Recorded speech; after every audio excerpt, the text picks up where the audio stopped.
computadora. Ahí lo vio Gonzalo y Nicolás. Ya. Ok, buenas tardes. Vamos a iniciar entonces. Esta ya es la cuarta sesión de taller de evaluación de riesgos. Y se escucha bien, ¿o no, Gabriel? Ya, perfecto. Sobre listas de verificación conocidas como checklist. La agenda de presentación, primero una descripción muy general de lo que son las checklists, después el contenido básico que vamos a considerar para este taller de hoy, y un ejemplo de varios ejemplos de aplicación respecto a lo que son las listas de verificación. En términos generales, las listas de verificación se basan en el cumplimiento de códigos. ¿Qué significa esto? Que en la medida que yo pueda identificar requerimientos, códigos, los voy a poder evaluar, medir, y de acuerdo a eso entonces voy a ir asignándolos en una lista de verificación. O sea, cumplimiento significa que yo puedo verificar. Si no lo puedo verificar, entonces no puedo hacer una lista de verificación. O sea, es como bien sencillo. Luego, deben ser simples y empíricas. Significa que no deben tener una doble interpretación. Cada persona que la lea debe tener claridad en ejecutarla. En ejecutarla se refiere a es empírica, no es teórica.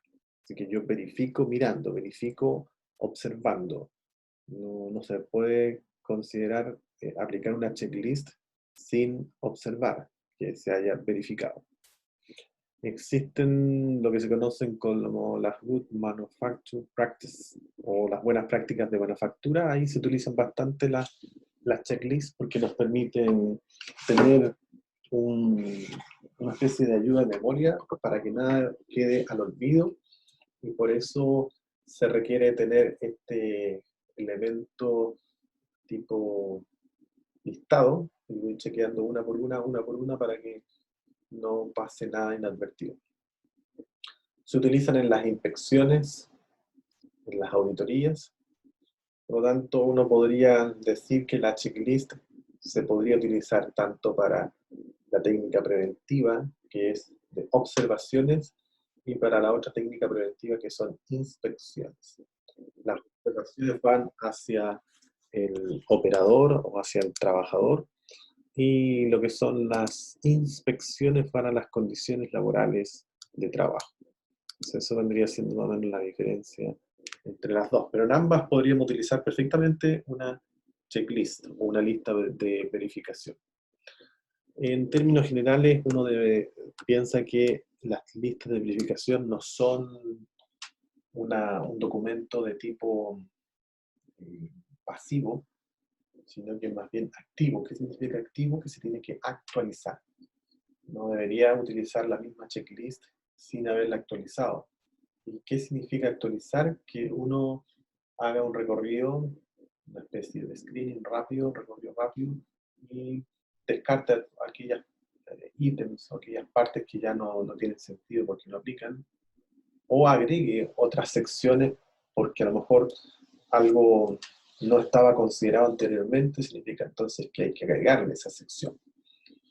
Esto suele ocurrir mucho porque las empresas en general van creciendo, algunas en forma orgánica, parece que está planificado ese crecimiento, y otras en forma inorgánica, es lo que habitualmente ocurre. Inorgánica significa que no está dentro de ninguna planificación y simplemente se cambia, por ejemplo, una salida de escape por otra, y en el lugar donde antes había una salida de escape ahora hay una conexión que comunica con otra planta.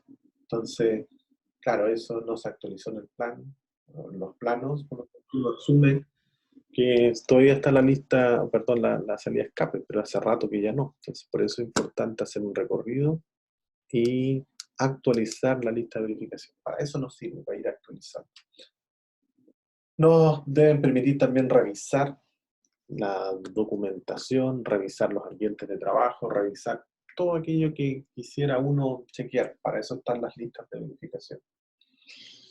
Vamos a considerar algún contenido mínimo de la lista, lo vamos a ver un poquito más adelante, pero la lista de verificación debería tener a lo menos un encabezado, un folio, debería tener quién la aplicó, quién la revisó, la diseñó. Son cosas que habitualmente se incorporan, que las vamos a ver mejor con ejemplos concretos. Y finalmente, para hacer una checklist en el área de seguridad y salud ocupacional, siempre, por supuesto, va a ser conveniente tener un conocimiento al menos básico del decreto 594, por ejemplo, o de todo lo que son los estándares, porque se supone que uno tiene que estar verificando en función de estándares conocidos. Y la idea es que uno se mantenga actualizado de esos estándares. Esos estándares también van variando respecto, por ejemplo, a límites permisibles o condiciones, algunos artículos que se van modificando. Eso tengo que ir verificándolo. El gran detalle de las checklists es que finalmente los prevencionistas, no digo que todos, pero la gran mayoría termina haciendo solamente checklists, teniendo una gran cantidad, una tremenda cantidad de alternativas para identificar peligro, pero finalmente lo que uno observa en la pequeña y mediana empresa que se utilizan puras checklists. Eso no es una buena noticia porque finalmente pareciera ser que la única herramienta que conocieron en su vida académica fue checklist. Y lo cierto es que por lo menos en esta asignatura van a haber varias herramientas y uno esperaría que ocuparan esas herramientas no solamente la checklist. La checklist es lo que más uno observa después en los lugares de trabajo, como digo, en la mediana, pequeña empresa. En las grandes empresas he observado que no, porque ahí ya están obligadas con estándares internacionales, entonces les exige, por ejemplo, hacer estudios de HACCP, donde se exige hacer estudios ANFEC o estudios del estilo de WATIF, árboles de fallo, árboles de evento. Pero ustedes, con lo que tenemos ahora, que les estoy entregando yo como herramienta, uno esperaría que ojalá pudiesen incorporarla dentro de su desempeño profesional y no solamente quedarse con las checklists. Avanzo entonces con lo que sigue. Ahí tenemos un ejemplo concreto de una checklist y vamos a recorrer el contenido básico. Esto que voy comentando es lo que vamos a hacer en el taller, por lo tanto la idea es que ojalá tomen nota. Bueno, porque igual va a estar esta slide disponible para el taller, pero si pueden tomar nota, tanto mejor, porque esto debe contener como mínimo el entregable que hoy van a trabajar. Debe tener un encabezado, así que desde ya deberían considerar en el diseño de la checklist que van a hacer hoy un encabezado. Ahí hay un ejemplo, es un ejemplo, no parece que es un ejemplo porque hay encabezados bastante, a lo mejor mejor diseñados, no sé, que puedan encontrar ustedes a lo mejor en la web, o que dispongan desde su red de contacto, que conozcan gente que es prevencionista y que ya le haya compartido listas de verificación o que te tiene listas de verificación desde su práctica. Bueno, de donde sea la fuente, la idea es que chequee ahora el encabezado que tiene esa lista de verificación que usted se consiguió para hacer este taller. Primero, el encabezado debe aparecer en alguna parte, por lo menos, el nombre de lo que se quiere verificar. Entonces ahí dice, por ejemplo, lista de chequeo, lista de verificación, checklist, cualquier nombre. Y luego se pone lo que estoy verificando. Aquí, por ejemplo, dice cambio de cable de tracción del winche Don Luis. Ese es un ejemplo, por supuesto. Y esto fue extraído de la edición andina de Codelco, del TPM. Y al lado derecho pueden ver el código, es un código creado por la propia empresa. Aparece la revisión, dice 01, y el folio significa cuál es la cantidad de páginas que tiene esta checklist. Y aquí aparece una de 15. Podrían ser más, menos, no sé, pero lo importante es que aparezca el folio. Abajo hay otra, y esa es más la impresión que fue sacada de una checklist, perdón, de una planilla de cálculo. Se ven las rayitas, así que seguramente va en esa línea. Ahí aparece en dónde está siendo aplicada, por quién fue elaborada. Dice la versión, el código, que también forma parte de la lista de verificación, y la página. ¿Qué puedo deducir de la segunda que estoy leyendo? Que es una sola página. Y la otra son 15 páginas. O sea, la otra es bastante más larga. Detalles de la segunda que no tiene lista verificando, solamente dice lista de verificación, pero ¿en qué estamos verificando? Ni idea. Entonces ahí ya tenemos una penalización o una oportunidad de mejorar.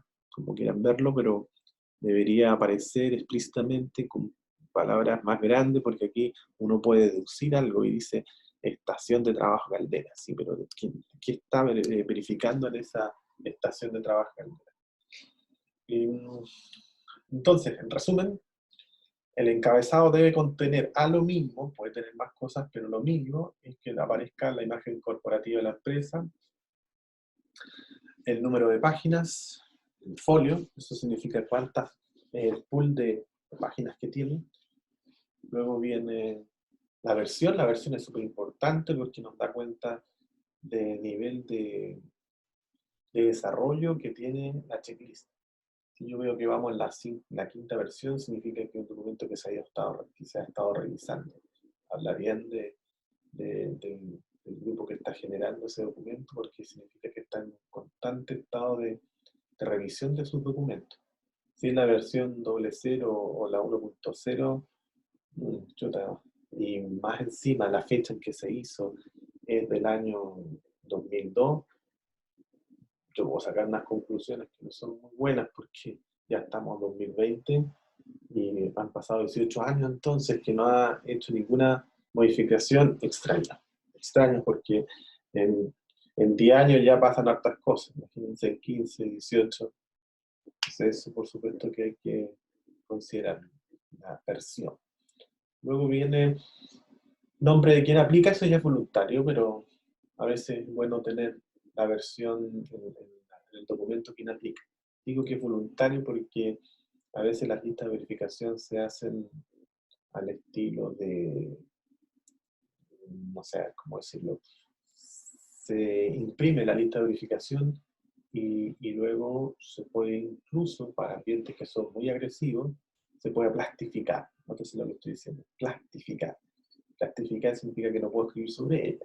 Por lo tanto, lo que hago yo es ir con esa checklist que está plastificada y sobre un papel que vendría siendo una hoja de registro voy anotando las respuestas, comillas, al estilo, el más puro estilo de facsímil tipo PSU. Así sería la forma en que voy llenando mientras voy haciendo el recorrido por la planta. Entonces, tengo la lista de verificación, la llevo simplemente como medio para ir acordándome, pero la respuesta a la verificación la voy llenando en una hoja en blanco, una hoja que por supuesto tiene un diseño que es consistente con la lista de verificación que llevo plastificado. Bueno, por eso es que el nombre de quien aplica va a depender si estoy con una checklist que es de tipo troncal, que la imprimo una sola vez y no la aplico sobre ella los resultados, sino que sobre una hoja de registro. Y si es así, no tiene sentido poner quien aplica, porque quien aplica tendría que poner la hoja en donde se vacía la información, donde voy haciendo la verificación. El nombre quien diseña sí eventualmente podría aparecer en el patrón, en la hoja, en la lista de verificación patrón. El título sí, ese sí no es voluntario, ese debería ser obligado que aparezca que estoy verificando, eso es claro. Y el área también, pero esa ya no es tan obligada porque a lo mejor existe una sola área, a lo mejor no se llama área, entonces eso ya depende del contexto en donde esté haciendo la verificación. Ahí aparecen los elementos también a modo de ejemplo dentro del contenido. Fíjense, esto se aplicó para leyes, decretos. Se utiliza bastante la checklist para esto, yo la recomiendo para la verificación documental de alguna auditoría que esto que a lo mejor desarrollar, para que nada quede en el olvido, después no tener la ley, los decretos, incluso algunas empresas lo hacen artículo por artículo, y como ahí aparece, habiendo el articulado completo, lo describe y eso lo saca de la propia norma, pero la cuarta columna, que donde dice cómo se aplica, ahí está el valor agregado que tiene esta lista de verificación, porque estoy chequeando de cómo esta empresa está haciéndose cargo, por ejemplo, de la ley 20.123. Entonces, ¿cuál es la promesa? ¿Cuál es el compromiso? Solicita mensualmente la documentación a las empresas contratistas de manera de verificar el estado de cumplimiento de las obligaciones laborales y previsionales. Dicha información se encuentra disponible en la oficina de Contraloría. Esa es una promesa y esa es la que uno impone, digamos, pone en la misma lista de verificación y va chequeando el nivel de cumplimiento. Si no, hay un plan de acción. ¿Y cuál es el plan de acción? Se está solicitando desde diciembre la documentación necesaria para cumplir con el párrafo y se ha comprobado el no pago en caso de incumplimiento por parte de las empresas contratistas, todos los meses. Bueno, es solamente un ejemplo, es como para que se vaya llegando un control así bastante menudo, un control muy pormenorizado respecto a todo lo que tiene que ver con el levantamiento documental de alguna empresa relacionada en materias de seguridad y salud ocupacional. El taller que nosotros vamos a hacer está en esa línea, de seguridad y salud ocupacional y no en otra cosa. Otro ejemplo, fíjense, en el izquierdo aparece primera visita, segunda visita. Ahí tenemos otro ejemplo de lista de verificación, que a mi gusto me parece bueno para aquellos que hacen fiscalización, o los que hacen rondas y que tienen que hacer las listas de verificación en forma semanal o mensual, porque ahí yo puedo ir viendo los estados de avance o los estados de no hacer nada, que no se ha hecho nada, y vendríamos siendo como un retroceso, podría ser también visto de esa manera. Y si se dan cuenta, en la parte superior dice primera visita, segunda visita. Entonces, cada vez que yo voy verificando esto, puedo inmediatamente darme cuenta dónde están los no, que estaría asociado al no cumplimiento, y me voy directamente a esos no cumplimientos en la segunda visita o en la segunda inspección. No pierdo el tiempo en aquellas que están ok. O pasaría más rápido por aquellas que ya están dando cumplimiento hace bastante tiempo. Eso es bueno consolidarlo en una sola hoja. Si se dan cuenta, nos ocuparon dos listas de verificación. La lista, y en ese mismo documento están las dos instancias, están los dos momentos. Muy bueno porque me permite ver, por ejemplo, tomando solamente como ejemplo la número 1, se cuenta con Departamento de Prevención de Riesgos y supongamos que la respuesta es no y debiera tener Departamento de Prevención de Riesgos, quizás la segunda visita levanta esto y la respuesta en la segunda visita va a ser sí. Seguramente fue provocado por esta primera visita en donde a lo mejor se asumió el compromiso de que ya en la próxima visita, a lo mejor en un mes más, 2 meses más, deberían contar con un departamento de prevención por la cantidad de personas que tienen y no lo tienen formalizado. O quizás lo tienen, pero no está formalizado. Bueno, para eso sirve, para ir avanzando a nivel de cumplimiento basado en una visita, segunda visita. Aquí tengo otra, fíjense que esta aparece con números, antigua pero vigente desde el punto de vista de lo que es el diseño, lista de verificación por obra en construcción. Esto va a tener sentido cuando yo hago estas listas de verificación empresa por empresa. O sea, voy a una empresa, por ejemplo, no sé, en las refinerías, en la empresa 1, luego voy al Banco Chile, empresa 2, entonces si se dan cuenta son rubros distintos en donde me obliga a incorporar información de la empresa. Y por eso aparece arriba identificación de la obra, identificación de la empresa. Esto va a tener sentido cuando yo hago un ruteo a varias empresas. Pero si yo trabajo contratado para una única empresa, entonces no tiene mucho sentido estar poniendo a cada minuto, a cada momento, la ubicación de la empresa, si ya sé en qué empresa estoy trabajando.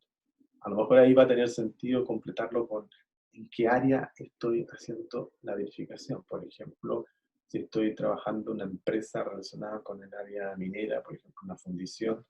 En una fundición tenemos plantas. ¿Plantas de qué?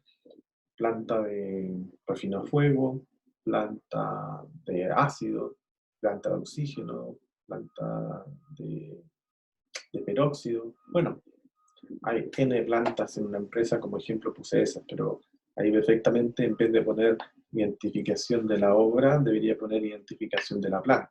Entonces, estuve en la planta de oxígeno, estuve en el área de cracking. Bueno, eso es parte de lo que habría que considerar. Aquí tenemos un esfuerzo que hizo la Mutual hace mucho tiempo atrás y que de alguna manera se inspiró en un trabajo que hizo el Instituto Nacional de Higiene y Seguridad en el Trabajo, el INSHT, que hoy día cambia de nombre, tiene otro nombre, pero si ustedes lo googlean, se van a dar cuenta que ya no llega a la dirección del INSHT, sino que llega a ISST, me parece. Hizo un cambio sutil, pero no menor, porque ahí está la misma información, pero cambió de nombre. Está asociada a la seguridad y salud ocupacional o salud en el trabajo. Ya no es Instituto Nacional de Seguridad e Higiene en el Trabajo, le cambió la higiene por salud, porque es más amplio, así que por ahí va el cambio. Bueno, el INCHT famoso en España cambió ahora de nombre y él tiene una cantidad importante de información, reservorio de lo que se les ocurra. ¿Y ellos dónde miran? Miran principalmente a todo el cuerpo colegiado británico. Tienen una buena vista, se hacen buenas copias, buenas réplicas de lo que hacen ellos en materia de seguridad y salud ocupacional. Gran parte de las normas que tienen los españoles han sido aquellas que miran hacia el Reino Unido. Bueno, ¿qué es lo que hicieron ellos? Lo que hicieron ellos fue bosquejar, primero esto, por de dónde nace de buscar preparar en tiempo récord a prevencionistas o gente relacionada con la seguridad y salud en el trabajo. Esto no solamente se hizo en Chile, sino que se hizo en otra parte también, en donde en poco tiempo pudiesen entrenar a personal de seguridad y salud en el trabajo para la verificación de los ambientes laborales de distintos rubros. Entonces piensen ustedes que quedaron contratados para una mutual y los mandan a rutear empresas. Entonces, nosotros en la universidad sí entregamos herramientas básicas, nótese, son básicas, y más encima para ustedes técnicos que tienen solamente 2 años, son más que básicas, lo básico, lo esencial. Por lo tanto, no podemos pretender que con lo que vimos en 2 años vamos a ser capaces de poder rutear el 100% de las empresas asignadas que de la mutual. Entonces la mutual forzosamente tiene que hacer un esfuerzo para poder capacitarlos un poquito más en esa pesquisa, en ese ruteo, y lo que hizo fue justamente trabajar como un cuerpo no menor en el replicar lo que hizo el INSHT, que lo que hizo pool de listas de verificación por rubros industriales y que les permitía en una visita hacer un levantamiento de información, tipo diagnóstico, screening, respecto a cómo se encuentra la empresa en materias higiénicas. Esto está orientado principalmente a higiene. No está relacionado con temas de otro tipo que no sea el higiénico. Sin embargo, incluye bastantes cosas. Si se dan cuenta, las lengüetas que ustedes pueden ver, los libros que ustedes ven en Excel, ahí pueden ver sílices, solventes, metales, otros agentes químicos, radiación ionizante, ruido. Y la lista es bastante larga, siguen varias, incluso las ergonómicas, iluminación, luminancia y de todo. Bueno, la Mutual entonces lo que hizo fue tomar lo que hizo el INSHT y traducirlo al modo chileno. Y lo que hacía lo que hacía el INSHT era basarse en el Real Decreto español. Bueno, lo que se hizo acá fue sacar el Real Decreto e incorporar la normativa chilena. Entonces, donde antes aparecía Real Decreto, ahora dice 594, Ley 16744, se han incorporado ahora último algunos protocolos. Se fue como el trabajo. ¿Para qué sirve todo esto? Para entrenar a los pensionistas para que hagan el ruteo de las empresas que son disímiles. O sea, ellas no solamente se dedican a empresas relacionadas a servicios, por ejemplo, que solamente tengan bancos, sino que toda la gama de rubros industriales que hay en el país. Estamos hablando de rubros que son del área de productiva, minera, por ejemplo, metalmecánico, como los de servicios, que pueden ser las clínicas dentales, colegios, universidades, servicios de agua potable, bueno, todos los rubros que se le ocurran. Para eso se creó esto. Esta lista de verificación ustedes la pueden descargar, creo yo, está disponible, como ya es tan antigua que si buscan con las palabras claves, yo creo que las van a poder descargar sin ninguna dificultad. Luego viene, si hace un clic en uno de los libros se encuentra con algo como esto que aquí aparece. Aquí, por ejemplo, si se dan cuenta, dice, se libera a la atmósfera de trabajo sustancias químicas en forma de vapores o aerosoles de disolventes. Y ahí si la respuesta es sí, entonces pasa la 2. Dice, los trabajadores han sido informados acerca de los riesgos de las sustancias químicas, de las medidas preventivas y de los métodos de... Bueno, ahí está cortado porque viene la recomendación, porque mi respuesta fue no se ha informado. Entonces, este sistema o este diseño de checklist hace que al momento en que yo ponga no, haga el clic en no, en la misma hoja de cálculo, me aparece en rojo la respuesta. ¿Qué debo hacer? Bueno, te recomienda. Recomiendo entonces que se debe dar cumplimiento a lo establecido en el artículo 21 del decreto 40, de acuerdo a nuestra normativa. Y así, esto hizo el recorrido completo y esto está orientado principalmente a la exposición de agentes. ¿Qué detalles tiene esto? Bueno, tiene varios, pero voy a nombrar algunos. Por ejemplo, solamente posicionémonos en el primero, solamente en la primera. Dice, se liberan a la atmósfera de trabajo sustancias químicas en forma de vapores o aerosoles de solventes. Hay mucha información en una sola pregunta, lo que obviamente me va a hacer o me va a forzar a escribir para aclarar la respuesta. O sea, si yo, por ejemplo, digo sí, yo no sé si ese sí responde a que tiene presencia de vapores o en realidad el lugar está, digamos, el trabajador está expuesto a aerosoles de solvente. O a lo mejor no está expuesto a ninguno, ni a vapores ni a aerosoles, sino que a polvo. Entonces, el problema que tiene es ese, que tiene conector. ¿Cuál es el conector ahí? El O. Entonces, lo que hay que hacer con estas listas de verificación es eliminar los conectores y dejarlos, como les decía yo anteriormente, al estilo de las pruebas de BCU, sean con alternativas. De esa manera, el que está haciendo la verificación simplemente va a ir tachando la respuesta A, la B, si son las dos, va a marcar las dos, pero no me va a forzar a escribir en observaciones y poner, sí, hay aerosoles. ¿Y para qué? Si eso lo podría perfectamente haber puesto yo simplemente con una rayita hacia arriba en aerosoles y marco al lado mi alternativa. En la medida de que la persona que está aplicando la lista de verificación tenga que estar escribiendo a cada momento, es que esa checklist no está bien diseñada. Esa es una de las señales de que su lista de verificación no está haciendo bien su trabajo. La lista de verificación es verificar, no escribir lo que usted está verificando. Por lo tanto, la lista de verificación tiene que ser como los iconos que uno ve. Fíjense que el icono que puse acá al lado derecho son puros clics. Y estoy chequeando, no estoy escribiendo, estoy simplemente haciendo un visto bueno. O una cruz significa incumplimiento, no se cumple. ¿Por qué digo esto? Porque cuando uno hace listas de verificación y luego las tiene que ir a aplicar, no las aplica encerrado en su casa como estamos todos ahora, sino que las aplica en terreno. Significa ir, subir escaleras, bajar por puentes, estar muy cerca del trabajador donde hay ruido ambiente, además hay aceite. No hay lugares donde uno pueda ponerse a escribir porque esos son lugares de trabajo donde no están diseñados para que una persona ingrese y esté en un escritorio verificando. Usted tiene que verificar in situ, significa que tiene que estar al lado del torno, tiene que estar pasando donde está el molino, dando vueltas, por lo tanto, no sé si me van siguiendo. La idea es que usted vaya simplemente con una especie de carpeta en donde simplemente usted solamente vaya poniendo el visto bueno o vaya poniendo la cruz en donde no corresponde. Esa es la idea.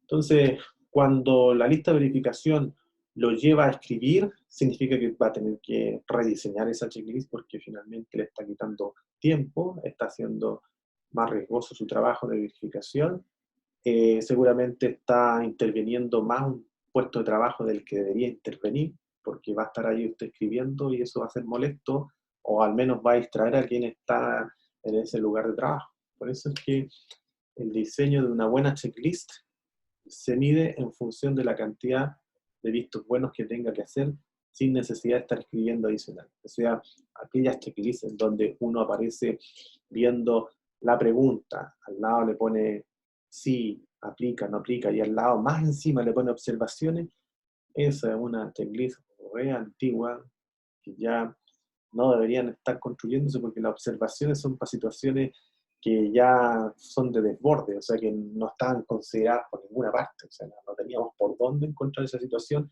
es un hallazgo, entonces claramente ahí pongo observación, pero no en cada pregunta poner observación. Entonces, las observaciones se ponen abajo de las cosas que no estaban previstas, por eso es bueno hacer un recorrido y una actualización de la checklist. En la medida que yo haga buenos recorridos, actualizo, descarto ítems que ya no tienen sentido porque, por ejemplo, la puerta de salida, que antes era escape, ya no es escape, entonces obviamente la elimino de mi verificación porque ahora la puerta de escape está siendo utilizada para conectar una planta con otra. Entonces ya no está dentro de las salidas de escape. Tengo que actualizar. Bueno, Entonces, ¿sí? yo hice la práctica el verano pasado y, por ejemplo, la prevencionista de la empresa, que era en Chilevisión, en el canal de televisión, ella tenía una checklist. Y, por ejemplo, nosotros teníamos que ir a hacer, cada 2 días teníamos que ir a hacer una, a cualquier trabajador del canal, y ella nos obligaba a poner al menos 2 observaciones en la checklist. Sí, yo entiendo que hay que obligar a hacer observaciones en la medida que uno encuentre hallazgos. Sí, pero por ejemplo, nosotros a veces no encontrábamos nada y le decíamos, y decía, es que tiene que venir con mínimo 2 observaciones. Pucha, ahí está mal entendido el concepto porque lo que uno anda buscando ahí es intervenir lo menos posible y que la lista de verificación haga bien su trabajo en función de las cosas que uno observa. Yo creo que esas observaciones que ella habla de las mínimo 2 observaciones son observaciones para poder rediseñar y alimentar la checklist. Por ejemplo, si usted observó algo, mire, si usted escribió algo es porque la checklist no lo tiene considerado. Entonces, si no lo tiene considerado, inclúyalo. De tal manera que en la próxima sesión simplemente ahora nuevamente usted haga el visto bueno y no tenga que nuevamente poner esa observación. O sea, Ujú. voy en la primera pasada, en la primera visita, y usted le exigieron 2 observaciones, ¿qué 2 observaciones adicionales tuvo? Que la persona no sé qué, estaba aquí y acá. ¿Está en su checklist eso? No. Ah, entonces rediseñe, pues, inclúyala, porque lo va a tener que verificar la próxima vez. Eso se trata. No sé si me va siguiendo lo que voy Sí, explicando. no, sí entiendo. Claro, ahora, hay que tener claridad de que la checklist, como dije anteriormente, cuando partí la clase, se puede utilizar para las técnicas preventivas, para las inspecciones en donde yo observo condiciones y ambientes laborales y se observan algunos puestos de trabajo. Entonces, nuevamente aquí voy con lo mismo que dije anteriormente. Si quiero observar un puesto de trabajo de forma profesional, bueno, ocupo herramientas más profesionales. O sea, uno esperaría que utilizar algún método ergonómico, que ahora ya por lo menos, gracias a Dios, se están exigiendo, como el modelo de la NIOSH, el método de LEST, el método de OCRA, el método de OWASP. Bueno, hay una larga lista. O sea, para qué voy a seguir con la gran cantidad de métodos ergonómicos que existen para hacer evaluaciones de puestos de trabajo. En vez de tener una checklist básica, mejor observe el puesto de trabajo con un método ergonómico que le permita sacar mejores conclusiones. Entonces, Ujú. eso me refería yo con que finalmente el prevencionista está haciendo solamente listas de verificación y pierde un poco el norte con eso. Se va en puro papeleo. Nótese otra cosa. Aquí el prevencionista tiene la gran oportunidad incluso de transferir su trabajo, no la responsabilidad, pero sí el trabajo de hacer la checklist. Usted perfectamente puede entrenar a un trabajador para que lo ayude en esta captura de información y usted lo único que hace después es analizar las listas de verificación que la hizo otra persona. Y ahí entro en otra materia. O sea, la lista de verificación tiene que ser tan buena que otra persona también la pueda aplicar. Y que no sea una lista que usted solamente se entienda. La lista de verificación tiene que estar diseñada de tal manera que todos la entiendan y que no ocurra que alguien cuando la va a aplicar no sabe cómo aplicarla, porque no está bien diseñada. No es porque el instrumento eh, no sirva, sino que el instrumento está mal diseñado en su aplicación. Así que el desafío no es menor el del taller de hoy para que podamos por lo menos adentrarnos en el buen diseño de una lista de verificación. Ahora yo corrí la slide, yo no sé si la están viendo también o se quedaron pegados en la anterior. Ahora debería aparecer el número 3, 4 y 5. Sí se ve, profe. Vale, gracias. Aquí estamos con evaluación, nótese en la parte superior derecha, dice evaluación cualitativa. Cualitativa significa que son cualidades, no hay nada cuantitativo, y simplemente voy observando, está, no está, pero no estoy midiendo, a eso se refiere con que es cualitativo. Son cualidades las que reviso, percepciones. Y aquí tenemos el mismo problema anterior, dice el personal se encuentra libre de signos evidentes de la exposición tales como ojos, eso debería ir en letra A, o 3.1 quedaría mucho mejor, 3.1 ojos, 3.2 piel irritada, 3.3 polvo en la cara, 3.4 polvo en las cejas, 3.5 o pestañas, 3.6. Esa sería la forma correcta, de tal manera que no ocurra que cuando yo hago esta verificación 3, yo tenga que escribir ahí y poner efectivamente se observan signos en las cejas, signos de polvo en las cejas. ¿Por qué no tengo que escribir si podría perfectamente haberlo hecho yo, simplemente antes, y ahora solamente haría el visto bueno en donde corresponde, sería polvo en cejas? Yo comprendo que esto es más trabajo, sí, para el que está diseñando, correcto. Pero después cuando se aplique, la cosa va a ser muy rápida y la intervención en los puestos de trabajo va a ser mínima y eso va a hacer que el trabajo tanto del que está haciendo la aplicación y del que está siendo intervenido o el lugar del trabajo donde se está haciendo la intervención, todo sea más seguro. Porque va a tener un tiempo menos de exposición a los agentes químicos que justamente usted mismo está verificando. Luego dice, la atmósfera de trabajo se aprecia libre de presencias de polvos, metales, humos, de fundición, lo mismo, aquí hay que desagregar. Entonces, una de las tareas que ustedes van a tener que hacer es justamente esa. ¿Cuál es? Van a tomar una checklist que van a encontrarse por la web o se la pueden conseguir dentro de su red que estuvo en la práctica, como mencionaba recién Gabriela, y esa checklist que utilizó la va a corregir basado en las buenas prácticas que estamos dando ahora como tips. Una de ellas es desagregar la pregunta en lo que corresponda. Por ejemplo, aquí tenemos menos 1, 2, 3, 4, 5 ítems. Esta pregunta podría quedar desagregada del 3.1 al 3.5. ¿Cuál es la idea? Que después cuando yo haga la verificación no esté forzado a estar escribiendo a cuál me estoy refiriendo, porque ya simplemente con el visto bueno sé que se refiere a la piel irritada y descarteo inmediatamente el resto de las otras. Lo mismo pasa con la de abajo. La atmósfera de trabajo se aprecia libre de presencia de polvos, de metales, humo, fundición, lo mismo. Entonces ese es uno de los trabajos que van a tener que hacer. Fíjense ahora otra cosa.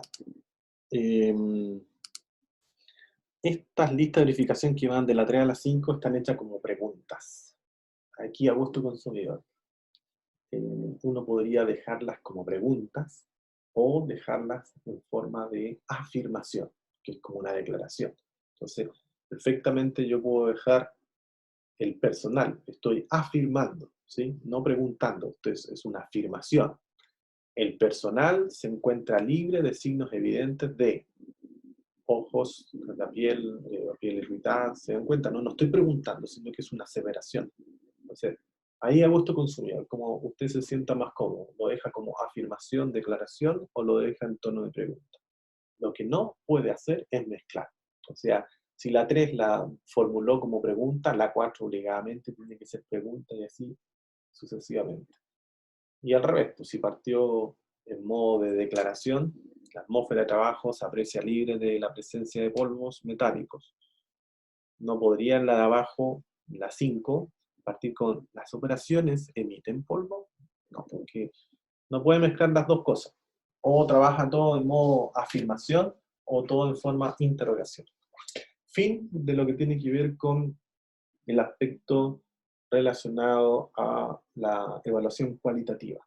Ahora avanzamos con la evaluación cuantitativa. Aquí tenemos una evaluación de tipo cuantitativa, y se dice cuantitativa porque se le ponen puntaje. Y esto siempre es factible de hacer.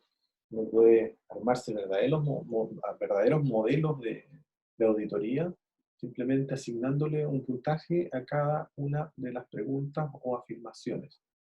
Si me permiten devolverme, aquí por ejemplo, yo podría a la número 3, como tiene 5 ítems, el 1, el 2, el 3, 3.1, 3.2, en la medida que, no sé si les dice esto, es lógico o no, ¿qué les dice un ambiente de trabajo que tenga, uno, exposición de personal, aquí dice libre de, el personal se encuentra libre de signos evidentes de exposición, tales como ojos. Fíjese en otros detalles, qué bueno el detalle aquí, porque no me había dado cuenta de esto. Se encuentra libre de signos. ¿Eso para ustedes es bueno o es malo? Que esté libre de signos evidentes de exposición.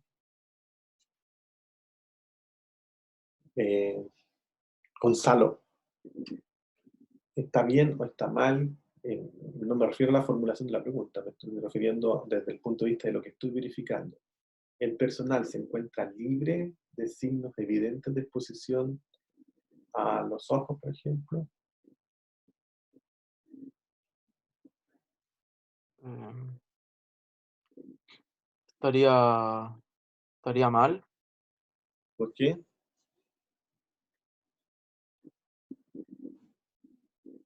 porque puede que no presenten signos, pero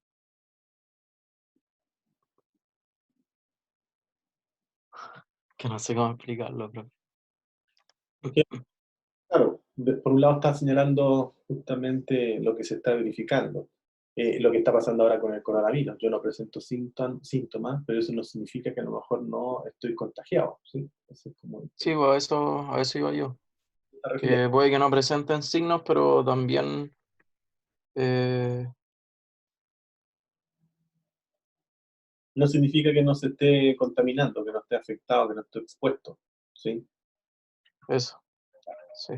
Es que la forma en que se está redactando acá es que si yo respondo, a esto va el detalle, si yo respondo que es sí, esa respuesta sí, y esta es la pregunta en realidad, eh, ¿la considero como buena, que el ambiente de trabajo es bueno, o la considero, pucha, que estamos mal en este lugar? Si la respuesta es sí a esa pregunta.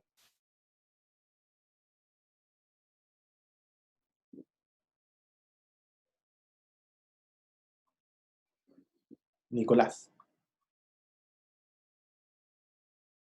usted está haciendo la verificación y usted ahí hace esta verificación y dice, el personal se encuentra libre de signos de exposición tales como ojos. Dejémoslo ahí nomás, de ojos.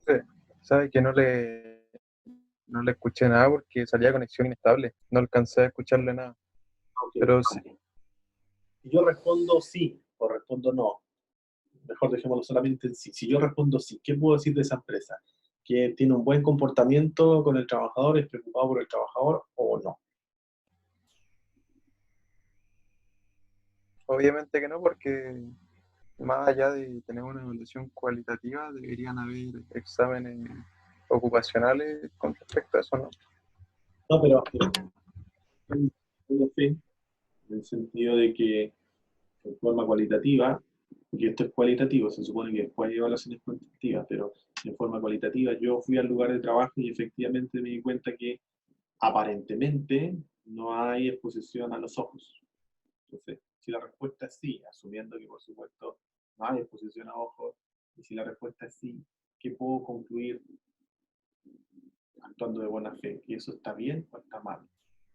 Claro, o sea, se supone que debe estar bien. Así es. Si yo respondo sí, significa que al menos hay un buen comportamiento, un buen desempeño por la empresa, porque supone que no hay exposición evidente. Aquí no significa que no haya, sino que no hay exposición evidente.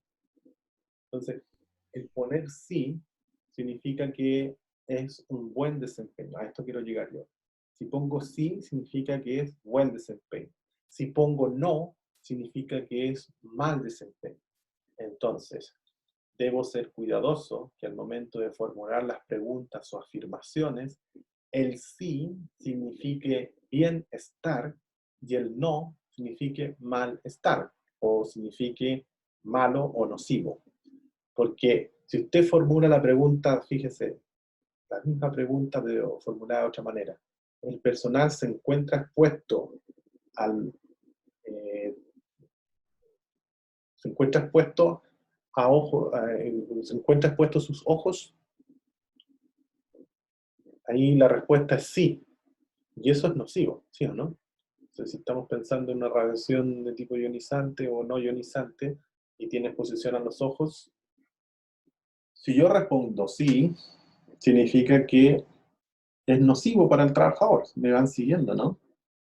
Estoy formulando la pregunta de otra manera. No la estoy diciendo que está libre de signos evidentes de exposición. Estoy afirmando que hay una exposición, por ejemplo, a ruido, para que quede más claro.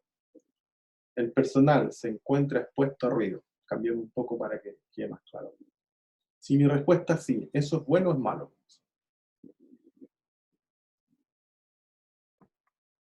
Sí. ¿Es bueno que esté el trabajador expuesto a ruido? Ah, no, no, no. No. Entonces, a eso me estoy refiriendo yo.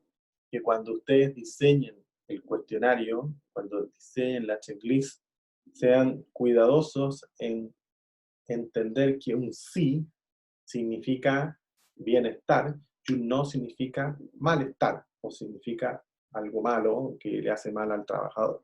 Por eso es que hay que ser cuidadosos en cómo se hace la pregunta, porque para la etapa que sigue, que tiene que ver con ponerle puntaje, el sí habitualmente se le asigna el puntaje mayor, porque significa que está muy bien. O sea, si usted va respondiendo bien a estas preguntas, yo finalmente hago la sumatoria y usted se saca un 100 en esta asignatura. En la medida que yo obtenga mayor puntaje, significa mejor desempeño. En la medida que obtenga menos puntaje, que no entregue talleres, tiene un 0, significa que tiene un mal desempeño. Entonces, en síntesis, el sí debería tener el más alto desempeño, debería tener una nota máxima, y el no debería tener una nota mala, o paupérrima, o 0 en realidad, que corresponde a un 0. Por eso es que si yo diseño una pregunta y la respuesta sí significa que le hace daño al trabajador, voy a generar confusión después en la digestión de los datos. No sé si me siguen, ¿sí? Porque al responder sí, sí, está expuesto a ruido. Entonces está muy bien. No, pues no está bien. Pues, no tiene que estar expuesto a ruido. Entonces tengo que a lo mejor formular la pregunta de una manera distinta, de tal manera que si yo respondo sí, concluya que no está expuesto a ruido. Entonces, ahí uno se encuentra con un detalle no menor que a veces quedan mal formuladas las preguntas o poco entendidas, como es este caso, porque aquí uno se está dando cuenta que forzosamente están tratando de que la respuesta sea un sí para ponerle nota positiva. Y fíjense aquí, dice, el personal se encuentra libre de signos de la exposición, tales como ojos, piel, polvo, o sea, exposición a sus partes del cuerpo. Quizá hubiese sido más evidente puesto que el personal está expuesto. Si mi respuesta es sí, significa que está mal, que esté mal, que esté expuesto. Bueno, todo este detalle estoy gastando en explicarlo porque para poner puntaje uno tiene que ponerse de acuerdo qué es sí, a qué le va a poner sí, qué puntaje le va a dar al sí y qué puntaje le va a dar al no. Una vez que eso lo tiene claro, tiene que saber entonces que cada cosa que usted responda con sí significa que va a estar bien y cada cosa que responda con no significa que no va a estar bien, que va a estar asociado a un mal desempeño. O al revés, hay algunos más exóticos y lo que hacen es ponerse de acuerdo en que el sí significa que está todo mal y el no significa que está todo bien. Lo normal, lo lógico, habla que cuando te dicen sí, la cosa anda bien. Cuando te dicen no, significa que hace daño, que no está bien. ¿Sí? Pero de todo hay. O sea, de hecho, cuando uno se hace el test, por ejemplo, cualquier test que se haga y sale positivo, significa que en realidad está frito, porque sale positivo el test. Entonces, por eso va a depender de dónde uno esté, en qué parte de la vereda esté, pero la idea es que no combinemos. O sea, si usted está haciendo una lista de verificación y se puso de acuerdo que el sí significa buen desempeño, bueno, el no va a significar en todas sus opciones siempre mal desempeño para la asignación de los puntajes. ¿Qué escalas de puntaje yo me asigno? Son escalas de Likert que generalmente van de 1 a 5. Esto no se cumple a rajatabla, no tienen por qué siempre tener 1 a 5. Pero 1 a 5 está súper probado. ¿Por qué está súper probado? Porque es un número, el 5, que nos permite salir de la tendencia de los medios. Si uno se va con un 4, finalmente termina siempre con un conflicto ahí porque queda todo como muy bueno. En cambio, el 5 está la posibilidad de irse hacia lo muy bueno o hacia lo no tan bueno. Y no se queda con estos puntos intermedios. Por eso es aconsejable trabajar con números del 1 al 5, donde 5 uno entiende que es la valoración máxima y 1 es el desempeño más bajo que uno puede obtener en una evaluación. Entonces voy verificando ítem por ítem y lo voy evaluando de 1 a 5. Esta evaluación que estoy haciendo yo de 1 a 5 la hace quien digiere el resultado, no es el quien aplica. Porque el quien aplica, usted, como le decía anteriormente, la puede perfectamente tercerizar. La manda a un estudiante en práctica a hacer la checklist. Por favor, córrame esta checklist en tal área y vaya 2 veces a la semana, 1 vez a la semana. El estudiante llega con esa checklist aplicada y yo sé que si la respuesta 3.2 me sale positiva o le pusieron un visto bueno, significa que tiene ese ítem 5 puntos. Si la 5.4 sale también con el signo OK, con el visto bueno, significa que tiene 15 puntos. Bueno, esos puntajes los sé yo, no lo sabe quien lo aplicó. Y luego con esos puntajes llego a una especie de ranking como el que ustedes ven aquí, que dice criterios de calificación. Entonces, fíjense, ahí aparecen los puntajes obtenidos. Aquí aparecen 8 preguntas, total de puntuación 24. Aquí aparece una ponderación que finalmente da un algoritmo que nos permite calcular un nivel de desempeño. Esto está extraído, eso sí, de un modelo del FQM para hacer evaluación de calidad, Quality Management, gestión de la calidad. Pero esto mismo se puede hacer para los checklists. Entonces, el taller de hoy lo que va a hacer, lo que va a consistir en que usted sea capaz primero de tomar una checklist, corregirla basada en lo que hemos visto en la clase hasta este momento, y luego asignarle un puntaje a cada ítem, entendiendo que el 5, ahora sí nos ponemos de acuerdo como curso, esto es una convención, vamos a convenir como curso que el 5 se lo vamos a asignar al mejor desempeño y el 1 al nulo desempeño o que no hay avances en la materia. Ese va a ser nuestro acuerdo. Y ese puntaje vamos a tener una especie de 2 libros. Un libro que es para quien aplique el cuestionario y otro libro para quien analiza el cuestionario. O sea, para quien digiere los datos de esa checklist. Entonces yo solamente voy a saber qué puntaje tiene, quién soy yo, quién diseñó la checklist. Quien la aplique nunca va a tener ni idea que el haber puesto que había exposición a ruido significaba tener 0 puntos. O que el estar protegido con un encapsulamiento o haber tenido un silenciador a la descarga de la caldera significa haber tenido 20 puntos. Porque se considera que es un excelente desempeño tener silenciador en la descarga de las calderas.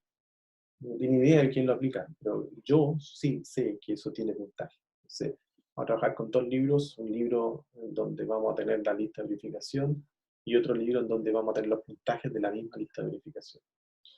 Nosotros en esta oportunidad en el taller vamos a hacer una checklist básica de 10 ítems o 10 filas, no más que eso, porque si ustedes son capaces de hacer 10 filas bien, voy a entender que van a poder hacer van a poder hacer una checklist de 10 páginas sin ninguna dificultad, porque lo primero es aprender cómo se hacen 10 líneas, y con 10 líneas ya sé que va a poder hacer 10 páginas sin problema. Entonces, para que se pueda además hacer durante el tiempo que tenemos disponible para hacer el taller. Entonces, el compromiso hoy son 10 líneas, 10 filas de checklist. ¿De dónde saca esa checklist? Bueno, de la web. Si es que no, de sus prácticas, y si no, de su red de contacto, va a tener siempre la posibilidad de conseguirse una checklist.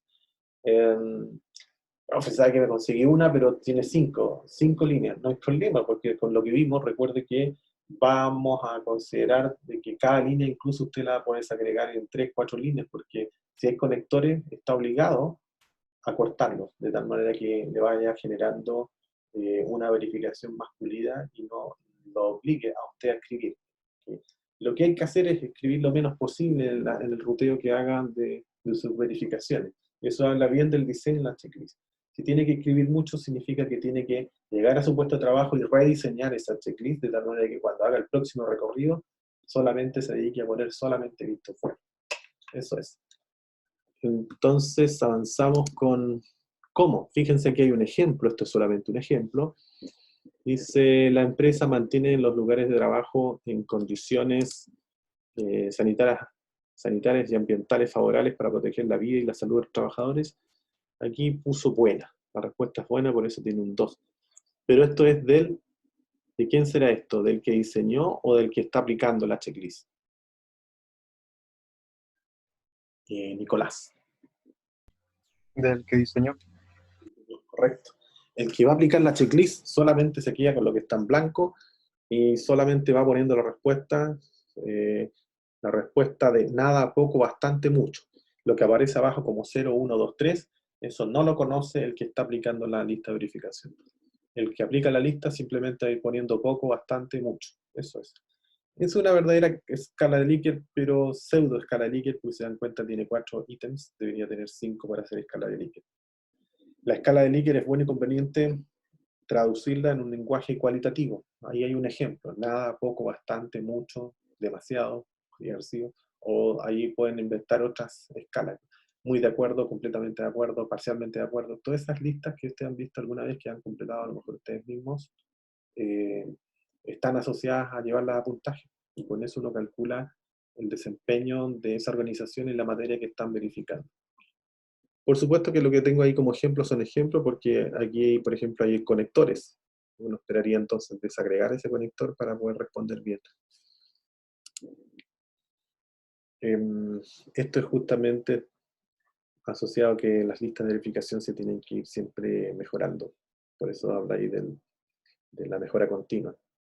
Se van aplicando, se va verificando y se actúa en cuanto al rediseño de tal manera de mantener siempre una checklist actualizada.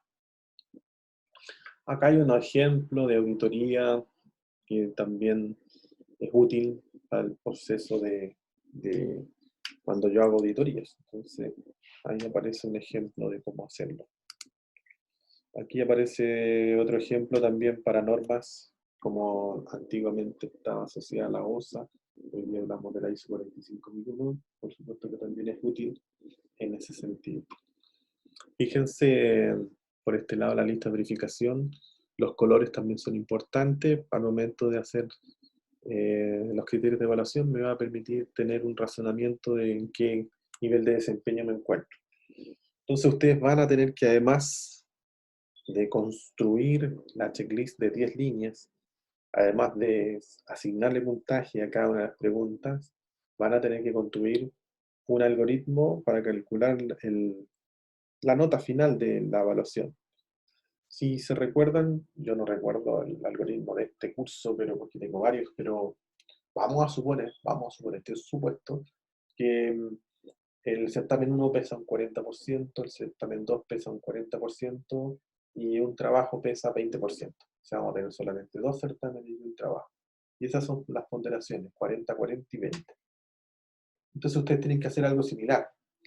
El error habitual que uno comete cuando hace listas de verificación es darle y asignarle valor a todas por igual.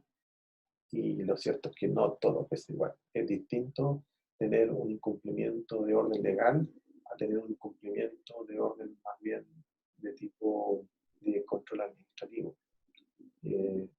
Son cosas distintas. Uno tiene que ver con aspectos que pueden estar comprometiendo la seguridad del trabajador o la salud del trabajador, y otras que están relacionadas más bien a temas de tipo de liderazgo. No digo que no sean importantes, lo son, pero no son comparables. Por lo tanto, no puedo tener la misma asignación de puntaje de ponderación a cosas que no tienen el mismo nivel de importancia.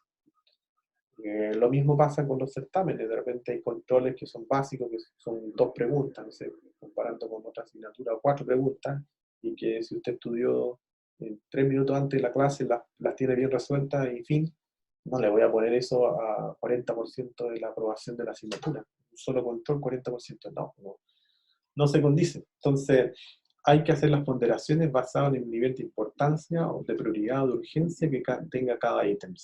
Entonces, ahí va el juicio de valor de ustedes, juicio más bien de orden profesional, juicio de experto. Por ahora no vamos a cuestionar la ponderación que ustedes pongan, pero sí hay que poner el argumento por qué le pusieron 40, 20. En el futuro, ya cuando estén trabajando, van a poder pulir más ese porcentaje. Pero ahora lo que les tiene que quedar claro es que no todos pesan lo mismo.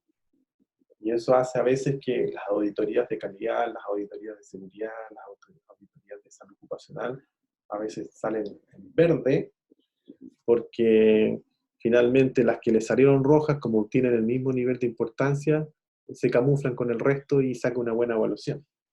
Como que sacó en todos rojos y la última que costaba 80% de la nota, sacó casi en todo rojo, en las más pesadas, las más importantes sacó rojo, pero en el resto que eran cosas no tan importantes les fue excelente, puro ciencia. Al final aprobó la asignatura, pero sin saber cosas esenciales. Eso no puede ocurrir acá porque tienen ponderaciones distintas. Entonces, si uno cambiara las ponderaciones, seguramente las auditorías de seguridad, varias, saldrían con evaluaciones malas, porque no le están dando el mismo nivel de importancia a todas las cosas que corresponden darle importancia. Síntesis, tienen que ponderar entonces los ítems que ustedes van a verificar en esta pasada de 10 líneas. Y tienen que construir entonces un algoritmo que les permita calcular el puntaje. Con el puntaje que es esto que estamos viendo acá atrás. Creo que por aquí está para que les quede más claro. Ese puntaje. Entonces, por ejemplo, aquí los puntajes los llevaron a porcentaje, también es una opción, eso ya a gusto consumidor, pero ideal para este taller con puntaje. Aquí se hizo con porcentaje, se traspasó el puntaje a porcentaje, ¿sí?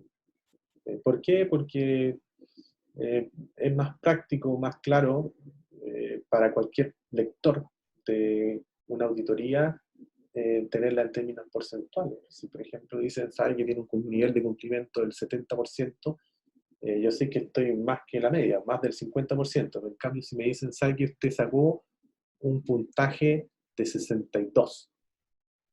Ah, ya, ¿y qué pasa con eso? ¿Es bueno o es malo? No sé, pero sacó 62 puntos.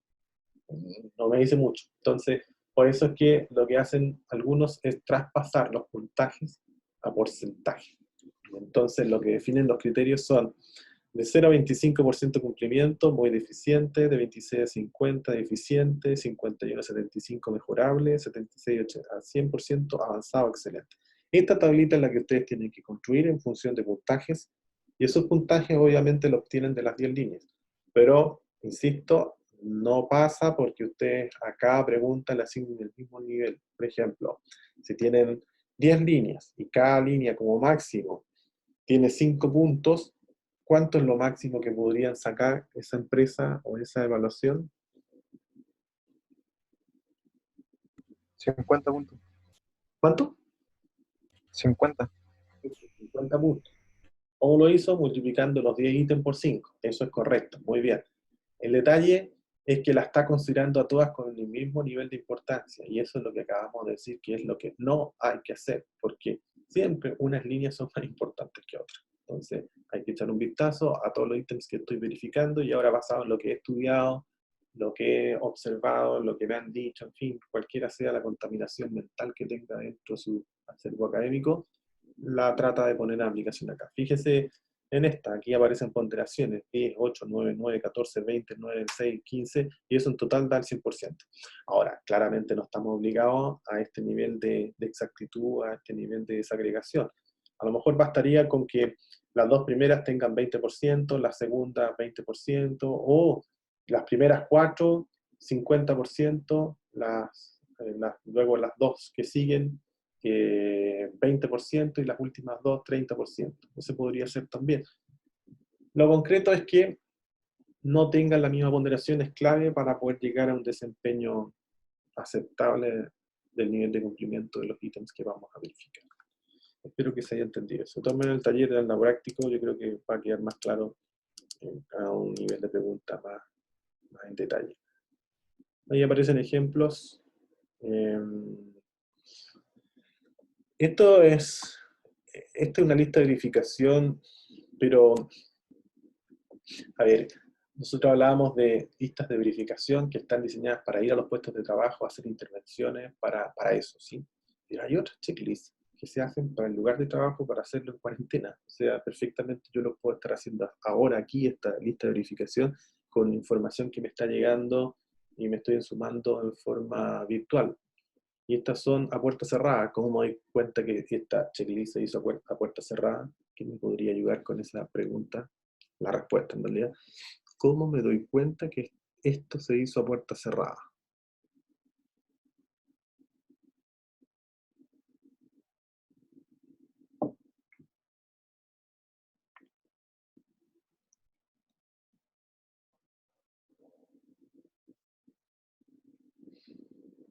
Sebastián,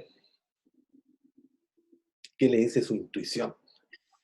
Profesor, ¿me repite la pregunta, por favor? Nos damos cuenta que esta ¿Ya? acción se hizo a puerta cerrada. ¿Qué significa puerta cerrada? Que no se hizo in situ.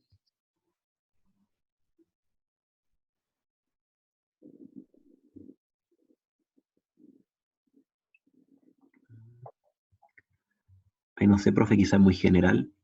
Más, dale, para eso estamos acá. Ah, que sea muy general, Y pero las preguntas no son como muy específicas.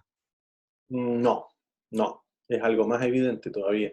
Y sin siquiera una pregunta, sino que desde de que yo la observo me doy cuenta, no, esta cuestión no se hizo en el lugar de trabajo. Sin siquiera leer. ¿Cómo me doy cuenta que esta checklist no se hizo en el puesto de trabajo, o en el lugar de trabajo, o in situ?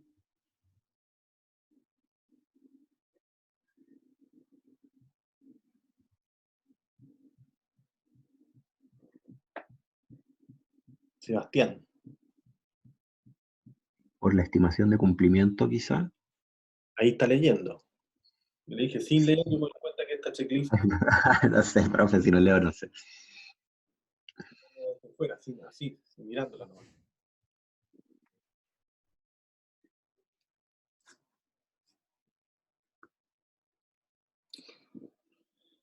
Es tan obvio que seguramente dicen que no puede ser que eso es. Pues, miren, fíjense, en todas las columnas no hay ninguna columna que haya sido llenada a puño y letra. La Gabriela decía, me mandaban a hacer checklist. Seguramente, no sé, le pregunto a usted, ¿la mandaban con tablet a hacer checklist, Gabriela? No, era un documento que nosotros teníamos en Excel y lo teníamos impresas algunas y nos mandaban con la tabla y ahí habían también como observaciones de trabajo que también tenemos que hacer en conjunto con la checklist. Ya, pero ¿la llenaba a puño o la llenaba en la tablet? No, era como un documento listo, uno tenía que poner X, si era sí o no. Pero por eso no la llenaba entonces con lápiz pasta, sino que la llenaba en la Sí, tablet. con la pasta. Eso es. Vale, gracias. A eso me refiero. Que esta lista de verificación de partida uno la ve, está hecha en Word. No sé si se dan cuenta que no responde a ningún sistema SAP ni tampoco a un Excel. O sea, conclusión, esta se hizo en un escritorio, se hizo en una oficina, no se hizo en un puesto de trabajo. ¿Se entiende, no?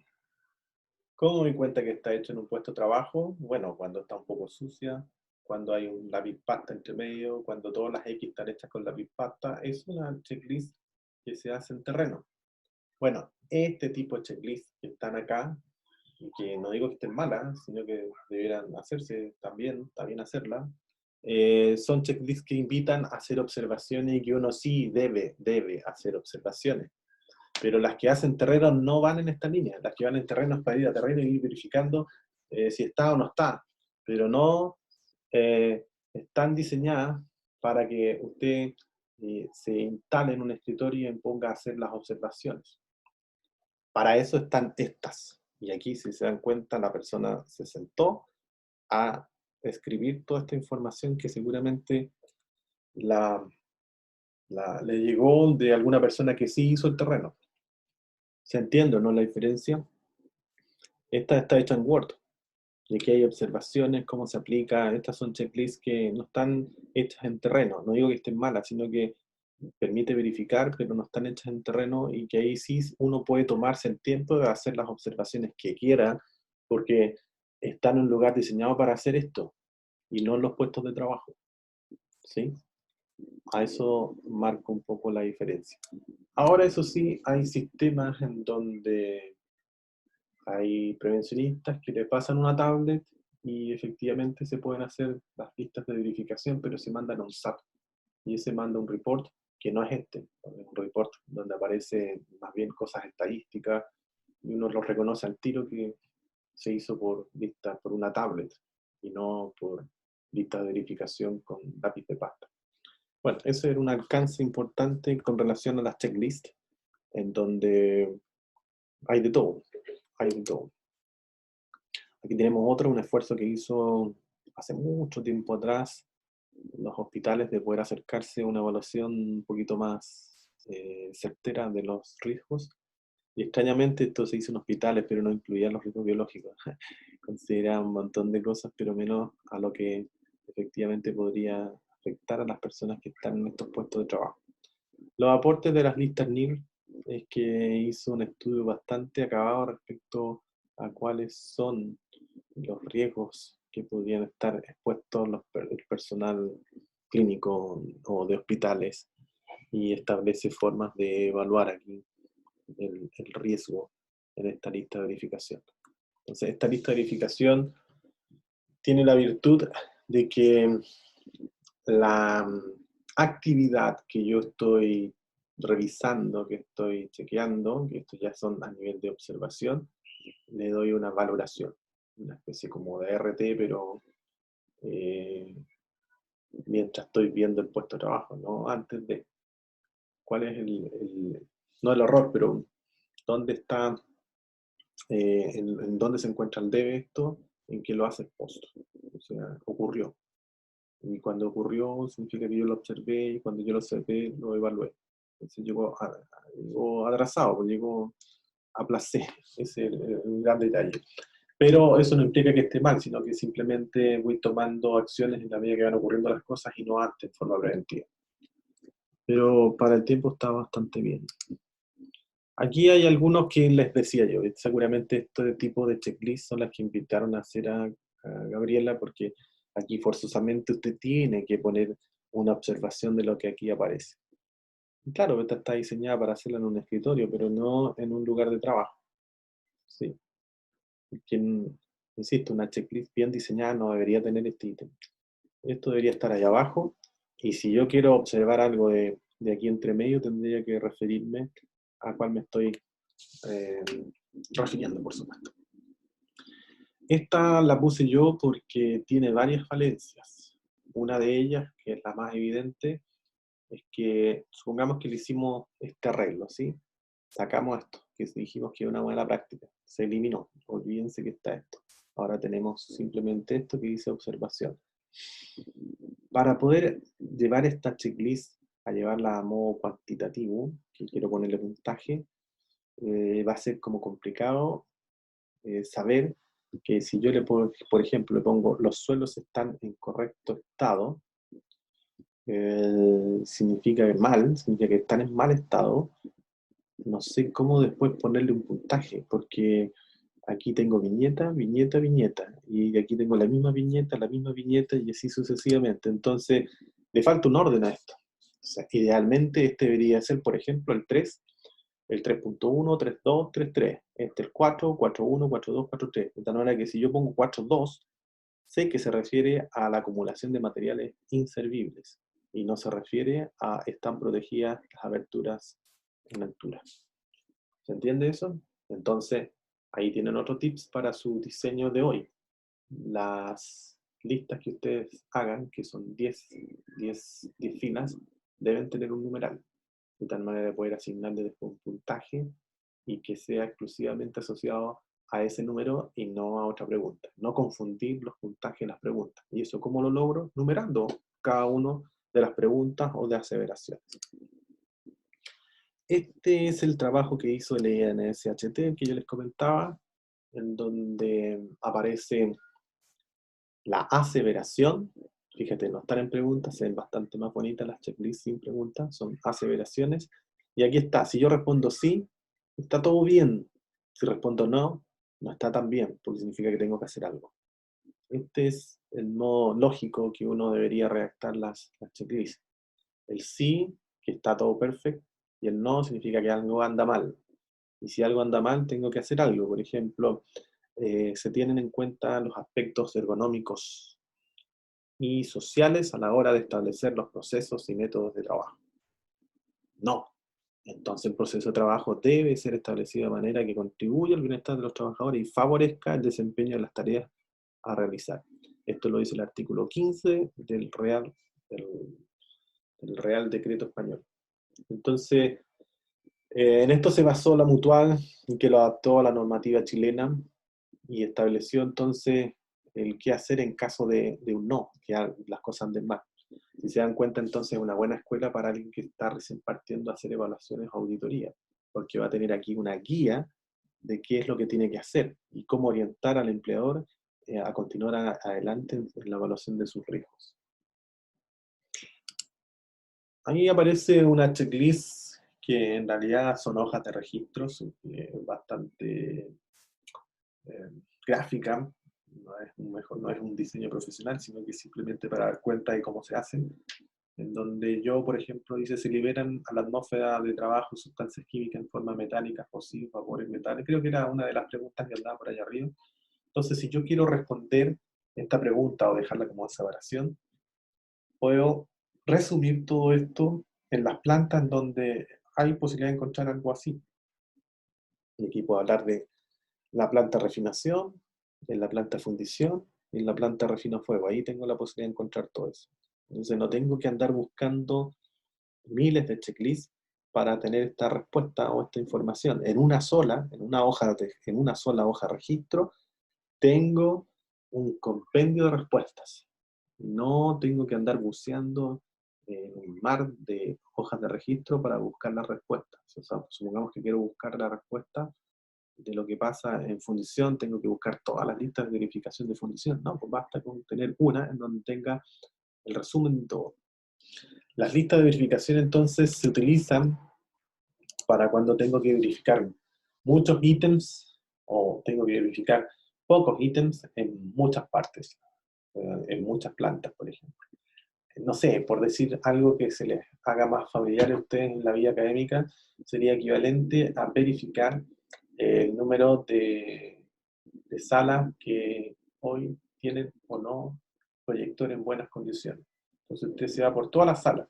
En vez de tener una checklist por sala, ocupa una sola checklist y tiene una hoja de registro. En la hoja de registro pone todas las salas, H101, H102, H103, G101, G202, G204, R301, R302, me explico, ¿no? Entonces ahí tengo la gran cantidad de lugares donde voy a verificar y arriba voy poniendo los ítems que estoy verificando en cada una de las salas.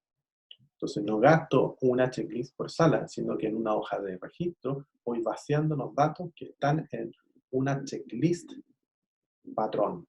Esa checklist patrón aparece todo lo que voy a verificar en la sala. Pero los resultados de esa evaluación no los pongo en la checklist, sino que los pongo en una hoja de registro, al más puro estilo PSU, en donde uno va poniendo letra A, B, C, D, la que corresponde. Y luego si me hace una pregunta respecto a análisis, le digo, bueno, ¿en qué salas hay fallas no sé, de eléctrica? No, en la G101, en la R303. ¿Y en qué enchufe? No, solamente un enchufe. En la otra tengo el problema de data que no funciona. Sí, voy a tener la panorámica completa en una sola hoja, toda la información de todas las salas, en vez de andar buscando sala por sala en donde tiene el problema. Esto mismo obviamente se puede aplicar en materias de seguridad y salud en el trabajo, que puedo verificar zonas respecto a ruido en distintos ambientes laborales, con distintos puestos de trabajo. Puedo verificar todos los riesgos higiénicos en distintos ambientes y los dejo en una hoja de registro. teniendo una única checklist. Y con eso ahorro, por supuesto, material que estoy imprimiendo y me permite ver también evolución entre una revisión y otra, si una unidad se va cayendo o va mejorando. Esa virtud la tiene la hoja de registro, que no la tiene una checklist. Y también, por supuesto, contribuye al medio ambiente porque son menos arbolitos que estoy eliminando. Esto es algo relativamente antiguo, pero que todavía sigue vigente, que es una especie de autoevaluación, donde me permite ir chequeando el nivel de riesgo al que estoy expuesto simplemente respondiendo preguntas. Yo les invito a revisar también esta información de la Encuesta Nacional de Condiciones del Trabajo en Español, pero ahí aparece una forma bastante atractiva de cómo presentar resultados cuando uno ya llega al análisis de los datos. ¿Sí? Esa es la otra parte del taller, que vamos a simular una aplicación. Entonces, ustedes supongamos que se considera una lista de verificación de un ambiente de trabajo asociado a riesgo eléctrico. ¿Sí? Supongamos que esa fue la checklist que se consiguió. Bueno, lo que va a hacer es simular. Va a simular que fue a una planta, corrió la checklist y llegó a un resultado. Y ese resultado es el que usted va a analizar en la parte de digestión de los datos. Y esos resultados, la idea es que los muestre. Entonces, el cómo mostrarlos, aquí aparecen algunos ejemplos de cómo mostrar datos respecto a planillas. Ejemplo de muestra de datos fue el que yo les dije anteriormente. Ese es un ejemplo de digestión de datos. Aquí mostré los datos de esta manera. Si se dan cuenta, no mostré ninguna pregunta, no mostré ningún ítem, sino que mostré simplemente resultados con puntaje, resultados. A eso se refiere. Bien, aquí hay un ejemplo de uso de hoja de registro. Fíjense, ahí está la hoja de registro y aquí está el cuestionario. Entonces tengo el cuestionario y vacío las respuestas en una especie de facsimile. Y esto después yo lo llevo a una planilla de cálculo, puedo sacar mis conclusiones respecto a los resultados obtenidos. En términos generales, los cuestionarios, hay una diferencia entre cuestionario y checklist. Cuestionarios están orientados a observar puestos de trabajo, yo hago preguntas, me responde una persona humana, no un robot. Esos son cuestionarios, preguntas, son preguntas que yo hago. Hay otras que yo, observándolas, puedo responder yo. Por ejemplo, si un cuestionario de radiación UV, exposición a radiación UV, yo observo que el jardinero está expuesto al sol porque está trabajando ahí cortando el pasto de la plaza. Y en la plaza tiene 2 árboles, entonces está expuesto, no está todo el día en la sombra. Entonces no le pregunto si está expuesto, porque yo estoy viendo que está expuesto. Pero hay otras preguntas que sí voy a tener que hacerle, por ejemplo, si ha tenido algún eritema, si ha tenido algún problema de quemadura, o se ha aplicado protector solar, eso tengo que preguntarle. Y necesito que él me responda. Y que me responda de forma presencial. Entonces, estas preguntas que son de orden cuestionario, generalmente, para poder hacerlo y que sea después considerado como válido, tienen que ser cuestionarios validados. Aquí la idea no es partir haciendo la rueda si ya existe, sobre todo si es que después yo quiero utilizar los resultados para alguna futura intervención, debo trabajar con instrumentos que sean válidos. O sea, no sé si ustedes leyeron hace poco o lo vieron en noticias que se estaban tomando temperaturas con unos termómetros que en realidad no servían para medir temperatura corporal. Exactamente lo mismo. O sea, usted no puede estar haciendo consultas de un cuestionario que no tiene idea de qué hacer con esas respuestas. Para eso necesita un cuestionario validado. Por ejemplo, uno que ustedes seguramente ya conocen, el Listas 21 es un cuestionario validado y que sus respuestas están validadas. Y si llego a cierto nivel, sé en qué nivel me encuentro respecto, no sé, a doble presencia, por decir algo de las dimensiones de Listas 21. Ese tipo de cuestionarios son los que hay que utilizar. Y no hacer cuestionarios inventados por hacerlo, sin tener el acervo académico, el acervo teórico respecto a qué hacer con esas respuestas. Entonces, ahí la invitación no es a inventar cuestionarios, sino que a buscar cuestionarios validados que me permitan poder tomar acción de forma consistente respecto a los resultados obtenidos de esos cuestionarios. Cuestionarios como eso, está el Pittsburgh, está el de Hamilton, test de Hamilton. Bueno, hay muchos test y cuestionarios. Es cuestión de buscar en la temática que ustedes quieran, van a encontrar test validados. Eso es respecto a cuestionarios. Pero esta clase, este taller, no está orientado a cuestionarios, así que está descartado, queda como nota cultural, pero no forma parte de este taller. Aquí aparece un ejemplo de cómo mostrar resultados. Si se dan cuenta, aparece espalda baja, espalda media. Sector de la construcción, por ejemplo, tiene más problemas en la espalda baja, más del 40% de problemas en la espalda baja. El área de servicio, más problemas, están en color casi amarillo ya, o amarillo en realidad. Sector de servicio, el sector de la nuca, la parte amarilla, los que presentan mayor dificultad o problemas. Y seguramente por su condición ergonómica están prácticamente todo el día sentados. Eso puede ser una explicación. Ahí aparecen algunos ejemplos de trámites que ustedes pueden también revisar. Y eso sería. Entonces, nos vamos ahora a un receso y a la vuelta esperaría que cada uno pudiese ya tener de vuelta una checklist con la cual trabajar en este taller. El taller está disponible para que ya lo puedan descargar, pero para empezar se requiere una checklist, así que hay que empezar a buscar ahora una checklist y nos juntamos unos 10 minutos más. Son 3 y cuarto, 4 y cuarto, 4:25, 4:25. Ahí nos vemos.